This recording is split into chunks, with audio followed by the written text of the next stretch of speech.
Hi, my name is Doreen. My daughter owned a 2015 MacBook Pro that had been with her in undergraduate, graduate, and then now as a young professional.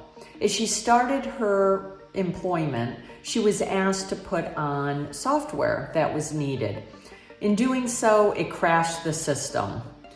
Well, she had not backed up the hard drive in close to 2 years, so she had lost documents that she needed from work, as well as her graduate school research and precious photos to her. So I brought it to a local computer store that we had used in the past, and they were unable to read the hard drive. Their suggestion was to find someone with a clean room. So we researched the internet and we came across Secure Data Recovery.